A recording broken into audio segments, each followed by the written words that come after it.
Olá, muito boa tarde para você. Está começando o Globo Esporte e hoje tem notícias do Flamengo que joga pela Libertadores, né? Vasco e Botafogo que estão se preparando para a Série B. Tem reportagem especial sobre o Fluminense de Fred e Kaique. Mas eu começo falando de seleção brasileira, né? Porque os jogadores já começaram a chegar em Teresópolis. São 2 jogos, né? Do Brasil pelas eliminatórias. O Eric Faria sabe tudo de seleção brasileira, tá colado nos caras, tem as informações pra gente. Fala, Eric. Oi, Escobar, boa tarde para você, boa tarde para todo mundo. Fazia tempo que a seleção não se reunia, né? 6 meses, a última vez foi em novembro do ano passado, quando o Brasil enfrentou a Venezuela e o Uruguai também pelas eliminatórias. Agora vai jogar contra o Equador no dia 4 em Porto Alegre e no dia 8 contra o Paraguai em Assunção. Como você disse, os jogadores estão chegando aqui aos poucos. No momento a gente tem 13 jogadores na Granja Comari. O Neymar chegou de helicóptero, a gente tem imagens para mostrar. Também temos imagens da chegada de outros jogadores aqui a Teresópolis. Jogadores, alguns chegaram ontem, entre eles o goleiro Alisson, por exemplo, que hoje de manhã já foi até para o campo para trabalhar com o preparador de goleiros, o Tafarel. Uma informação importante, né? Pessoas que chegam do Reino Unido aqui para o Brasil precisam cumprir uma quarentena de 14 dias. Mas a CBF conseguiu uma autorização com o governo federal para que os jogadores que atuam na Inglaterra, e são 9 ao todo, né, não cumpram essa quarentena, desde que eles desembarquem no aeroporto do Galeão, no Rio de Janeiro, e venham diretamente aqui para a Granja Comari, e aí eles ficam nessa bolha, como a gente fala, da seleção brasileira. Bom, 2 jogadores que atuam no futebol carioca, o Everton Ribeiro e o Gabigol, jogam pelo Flamengo no domingo contra o Palmeiras, na abertura do Brasileirão, e se apresentam ao Tite na próxima segunda-feira. É isso, Escobar. Um abraço para você, um abraço para todo mundo. Abraço, bom trabalho por aí. Sempre bom ver Eric Faria cobrindo seleção brasileira. Aí, o Botafogo estreia na Série B amanhã contra o Vila Nova de Goiânia. Você vê ao vivo, exclusivo no Premier, às 9h30 da noite. Cria da base. Os únicos remanescentes do time rebaixado no Brasileirão. Aos 24 anos, Canu se tornou uma liderança no Botafogo. Capitão da equipe. Uma voz ativa. A que se posicionou após a derrota para o ABC, quando o clube foi eliminado na segunda fase da Copa do Brasil. É difícil, dói, noite sem dormir. Para mim, imagino para os torcedores. Depois daquele jogo, foi a voz que defendeu os companheiros no protesto dos torcedores do lado de fora do estádio.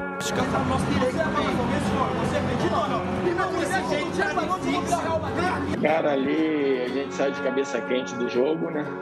Foi um momento difícil, um dos mais difíceis que eu passei aqui. E hoje eu assumo esse papel, uma liderança assim, mas com o principal de ajuda. De ajuda aos garotos da base, de ajuda aos que chegam. Hoje, Canu vai viajar com o time para Goiânia. É lá que o Botafogo vai fazer a estreia na Série B do Campeonato Brasileiro amanhã contra o Vila Nova. A estreia, por si só, ela deixa um pouco mais ansioso. A gente precisa pontuar fora. Ontem, o Botafogo anunciou a contratação do Daniel Borges, lateral direito que estava no Mirassol. Reforço para a defesa, onde o capitão ainda fala mais alto e com esperança. Eu tenho como principal objetivo em minha vida fazer esse clube voltar a sorrir, porque esse clube me fez sorrir, me fez ajudar minha família, então eu tenho total gratidão e consciência do que eu devo fazer para ajudar esse clube a estar no seu patamar devido. Boa sorte pro Canu e pro Botafogo. E ó, a estreia do Vasco na Série B é no sábado, o jogo é 11 da manhã, também ao vivo, exclusivo no Premier. A equipe apresentou mais 3 reforços agora há pouco. Deixa eu conversar ao vivo com o Juliano Lima. Quem são eles, Juliano? Tudo bem, Escobar? Boa tarde para você, para todo mundo que acompanha o Globo Esporte. Começando pelo primeiro reforço, que é o Daniel Amorim, o atacante que veio do Tombense de Minas Gerais. Ele chamou a atenção pela altura dele, né? 1,91 m, pode ajudar nas jogadas aéreas. Ele chamou a atenção também do Vasco naquela partida da segunda fase da Copa do Brasil, que o Vasco venceu por 2-1 Tombense, tá lembrado? Então ele fez um dos gols do time mineiro. Além dele, mais 2 nomes para o meio-campo. O argentino Sarrafiori, emprestado pelo Internacional até o fim da temporada e que no ano passado jogou pelo Curitiba. O terceiro jogador foi o Michel, de 31 anos, experiente, estava no Grêmio e jogou pelo Fortaleza na última temporada, mas olha só, ele não joga há mais de um ano, desde fevereiro do ano passado, por conta de um problema na cartilagem do joelho esquerdo, mas ele pertence ao Grêmio e estava no Fortaleza. Com isso, o Vasco completou 10 reforços para essa temporada. Está de olho no lateral esquerdo, buscando no mercado. Volto com vocês, Escobar. Valeu, Juliano. São 3 jogadores que vão ajudar o Vasco aí nessa caminhada. Agora é o seguinte, brasileiros, ontem na Libertadores, quem conta como foi é o senhor Léo Batista.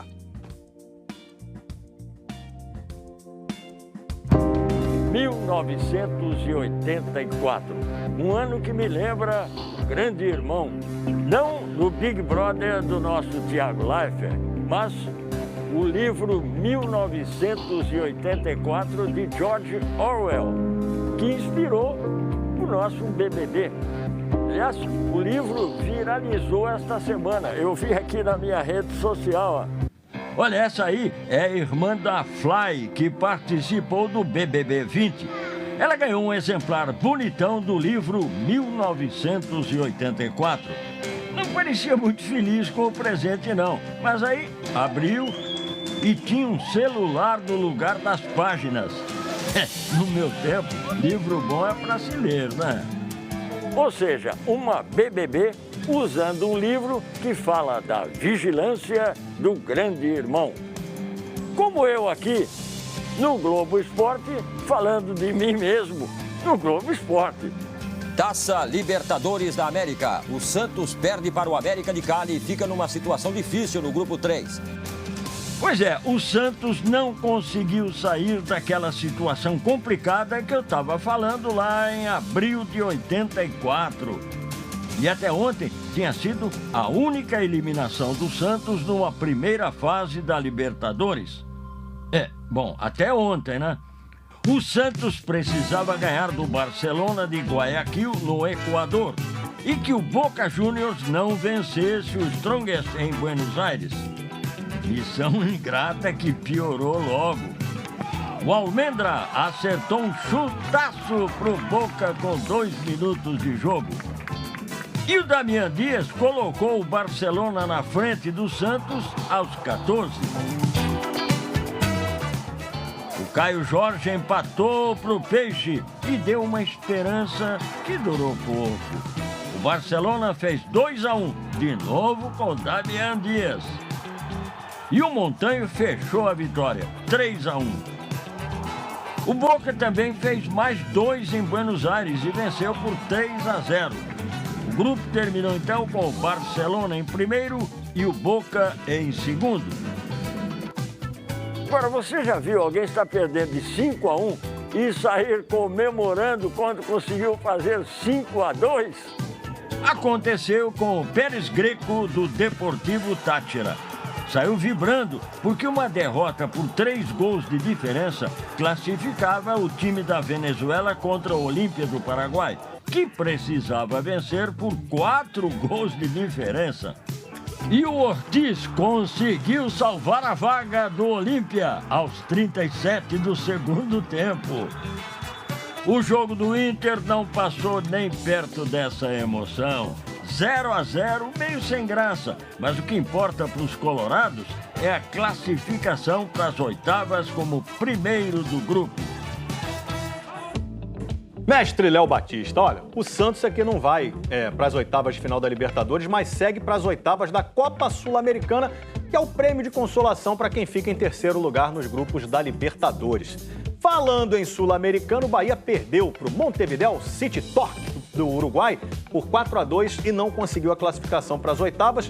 O Corinthians já entrou em campo eliminado, mas pelo menos se despediu com uma goleada em cima do River Plate do Paraguai, tá?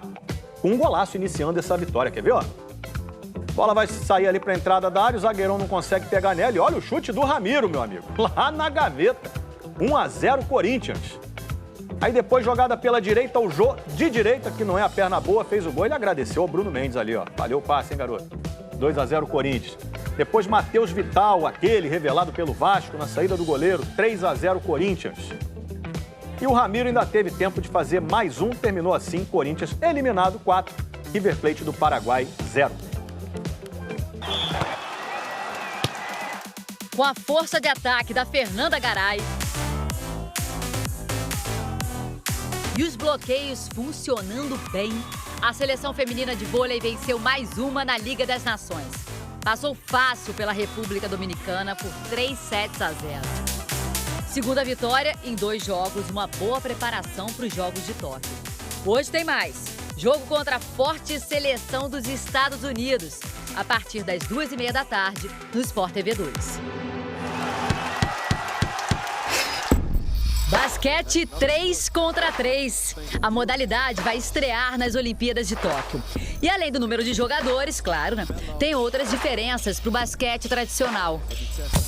O jogo é só em metade da quadra e acaba com 10 minutos.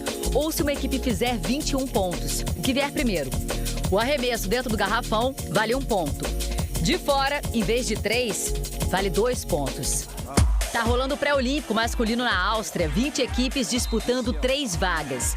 Fabrício Veríssimo, Jonatas Melo, Jefferson Socas e André Ferros, 3 titulares e 1 reserva, representam o Brasil.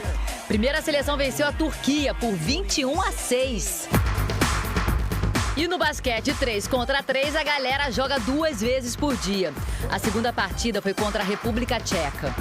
Olha que passe, Hortência! Que jogada espetacular! Linda enterrada do André, outra vitória brasileira. O pré-olímpico continua amanhã e o Sport TV 3 vai mostrar os 2 jogos do Brasil.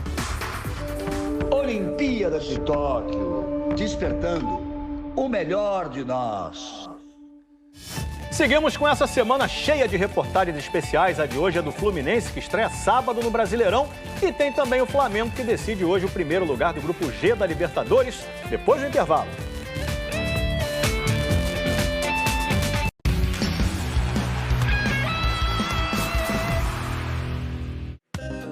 O Brasileirão começa no sábado e o mercado do Cartola FC está aberto até às 6h30 da tarde desse dia, hein? E se você ainda não é cartoleiro Pro, vou relembrar para você as vantagens, porque só cartoleiro Pro concorre a mais de R$640 mil em prêmios na temporada, disputa 8 rodadas especiais com premiações em dobro, participa de até 10 ligas clássicas e 10 mata-matas, tem acesso completo ao conteúdo do Gato Mestre. Então, ó, entra lá em cartolafc.globo.com/assine. E domingo tem logo um jogaço na primeira rodada do Brasileirão, ao vivo na Globo, às 4 da tarde, Flamengo e Palmeiras, ó. Mas antes, o Flamengo tem que decidir hoje a liderança do Grupo G da Libertadores.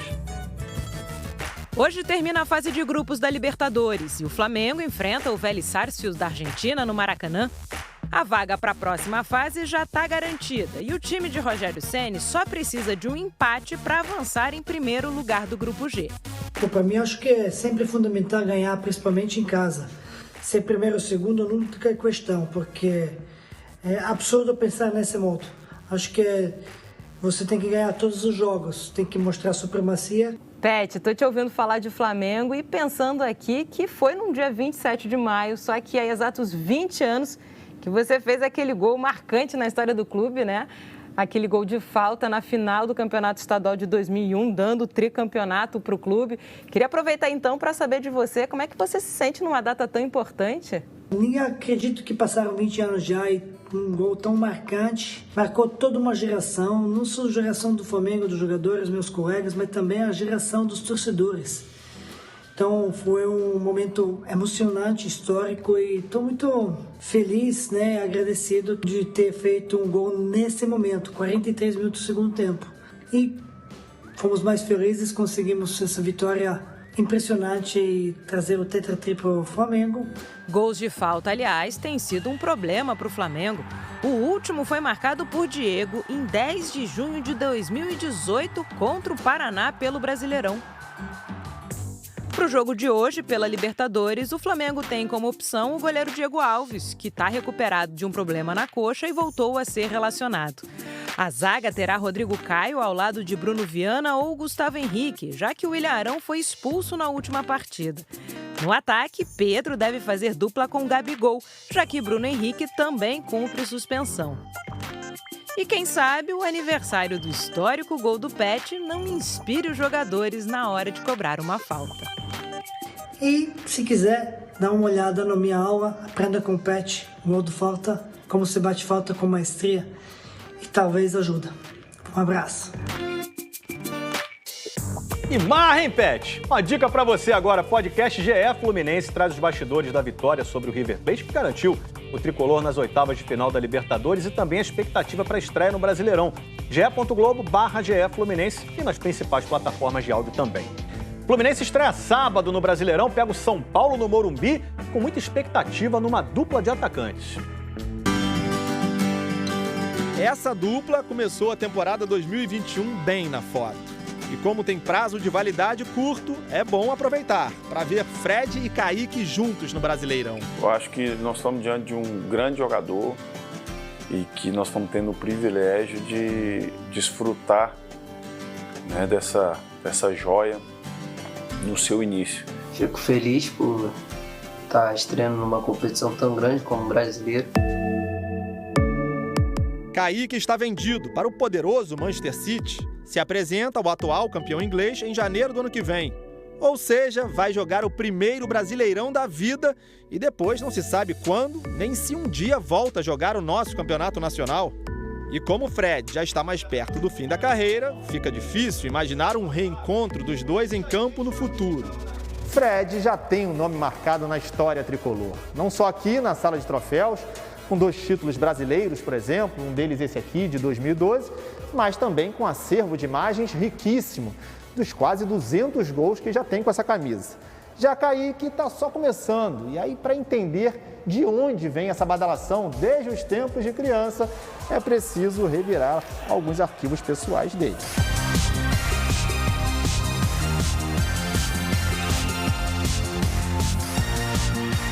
Foi nas quadras de futsal, dos 8 aos 13 anos, que Kaique cresceu e apareceu. Hoje tem 17, idade para ser filho do companheiro de ataque, de 37.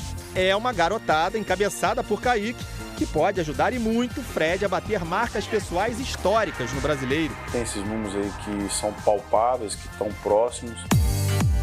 Bastam 3 gols para ultrapassar Romário e Edmundo e se tornar o segundo maior artilheiro da história dos campeonatos brasileiros. Para chegar ao líder, Roberto Dinamite, e os 190 gols dele, aí vai demorar um pouco mais. O Romário e Edmundo são 2 caras que eu sou muito fã. São 2 jogadores que eu cresci vendo jogar, que me inspiraram. Lógico que eu não tenho a qualidade deles, mas assim, são jogadores que me paravam de frente para a TV para ver. E eu ter essa oportunidade de, em gols, poder estar perto deles ali, para mim já é um motivo de muito orgulho. Se eu conseguir passar, para mim vai ser uma satisfação. Eu não sonhava isso quando eu era pequeno. Fred chegou em 2009, com gol na estreia, deixou o clube 7 anos depois. Passou por Atlético Mineiro e Cruzeiro e voltou no ano passado. Viveu praticamente de tudo no Fluminense. A arrancada para se manter na Série A em 2009, as conquistas dos brasileiros de 2010 e 2012. Eu tive tantas faces aqui no Fluminense, eu já fui vilão. Como na final da Sul-Americana em 2009, quando foi expulso contra a LDU. Assim não, Fred. Foi expulso. Pra quê, Fred? Pra quê, Fred? Logo você, Fred. Herói, assim, em alguns títulos. Fez 2 gols contra o Palmeiras no jogo que definiu a conquista do Brasileiro de 2012. É tetracampeão brasileiro de futebol! Eu já tive polêmicas. Como em 2011, quando teve que apresentar conta de bar a torcedores que o criticavam. Já tive um momento que todo mundo me perseguiu, mas a única coisa que nunca faltou aqui com o Fluminense foi carinho por mim, sabe? Nos momentos, inclusive, que eu errava muito e que eu estava lá embaixo, a torcida do Fluminense, em todo momento, ela me estendeu a mão e me reergueu. Fluminense e Fred se reergueram. Em 2020, surpreenderam a todos. O atacante foi decisivo na reta final do Brasileirão. E o time, que para muitos brigaria para não cair para a Série B, terminou em 5º lugar, com vaga na Libertadores depois de 8 anos. Eu sou infinitamente grato ao Fluminense e nem se compara, não tem nem como colocar em proporção o que eles fizeram por mim. Infelizmente, eu nunca vou conseguir pagar, nem dentro de campo, nem fora de campo. Então eu tento dar o meu melhor para fazer a torcida feliz. Fred tem 187 gols com essa camisa, segundo maior artilheiro do Fluminense. Segue escrevendo essa história, dando assistências também, como os 2 passes para gol contra o River Plate. A partir de sábado começa mais um brasileiro para ele. Para Kaique, tudo é novidade. Uma estreia com gosto de despedida. Com 20 anos de diferença, essa dupla forma o presente de um Fluminense que pensa no futuro e não esquece do passado. Legal. E amanhã tem 2 reportagens especiais no Globo Esporte. Do Botafogo, com torcedores ilustres declarando amor incondicional ao clube, e do Brasileirão da Série A, com o Flamengo buscando o 3º título seguido. Letrinhas subindo vertiginosamente. Boa tarde, até amanhã.